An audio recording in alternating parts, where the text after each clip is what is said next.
katika neema ambazo Allah subhanahu wa ta'ala ametujalia, katika neema ambazo Allah subhanahu wa ta'ala ametupatia, miongoni mwa fadhila za Allah subhanahu wa ta'ala kwetu sisi waja wake, hususan wa maeneo haya, ni pale ambapo Allah subhanahu wa ta'ala alitupa neema sisi ya kuwa na hiki kituo katika maeneo haya.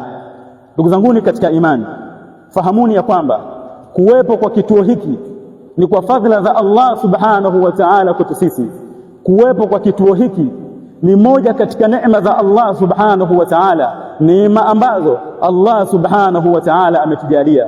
Kwa hivyo basi, kama kuwepo kwa kituo hiki ni neema kwetu sisi, basi ni wajibu kwetu sisi kumshukuru Allah subhanahu wa ta'ala juu ya neema hii ambayo aliyotupatia, neema ya kuwepo na kituo katika maeneo haya, kituo ambacho kitakachosimama ikawa inalinganiwa ndani yake da'watu salafia, kituo ambacho kikasimama ikawa inalinganiwa ndani yake dini ya Allah subhanahu wa ta'ala. Fahamuni ya kwamba hii ni neema ambayo Allah subhanahu wa ta'ala ametupatia. Kwa hivyo basi, kama haujakiri kwa moyo wako kwamba hii ni neema na haujatambua kwamba neema hii imetoka kwa Allah, lakini pia ukawa haukuwa mwenye kuishukuru neema hii kwa kuifanyia kazi vile inavyotaka, fahamu ya kwamba utakwenda kuulizwa mbele ya Allah subhanahu wa ta'ala. Allah subhanahu wa ta'ala anasema, thumma la tus'alunna yawma idhin 'anil na'im, kisha mtaulizwa siku hiyo kuhusiana na neema ambazo Allah subhanahu wa ta'ala amewapatia. Kwa hivyo basi, kama kituo hiki ni neema kutoka kwa Allah subhanahu wa ta'ala kwetu sisi,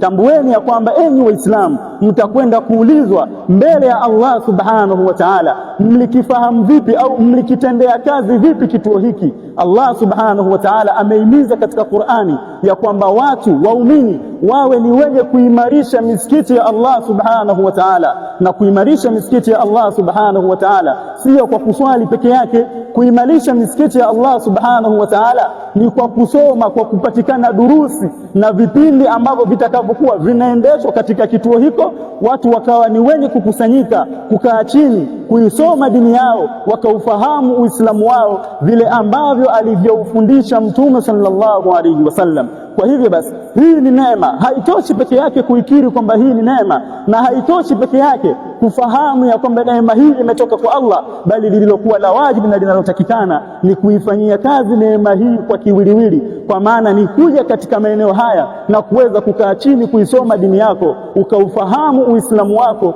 na Uislamu wako namna ambavyo Mtume sallallahu alaihi wasallam alivyofundisha. Ndugu zanguni katika imani, kwa masikitiko makubwa na mfahamu ya kwamba kwa hiki ambacho kinachoendelea mtakwenda kuulizwa mbele ya Allah subhanahu wa ta'ala, kwa maana mliitumia vipi neema hii, mlimshukuru vipi Allah kwa kupata neema hii.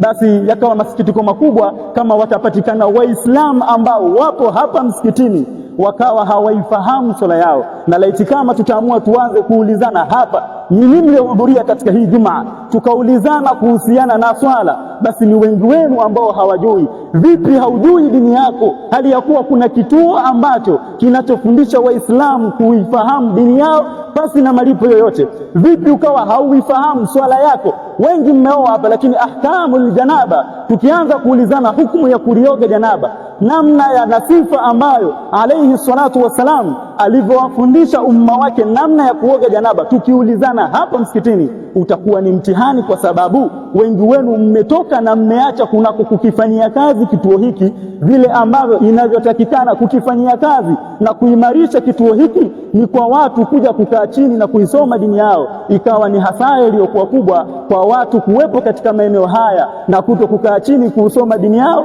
dini ambayo inayofundishwa pasi na gharama zozote.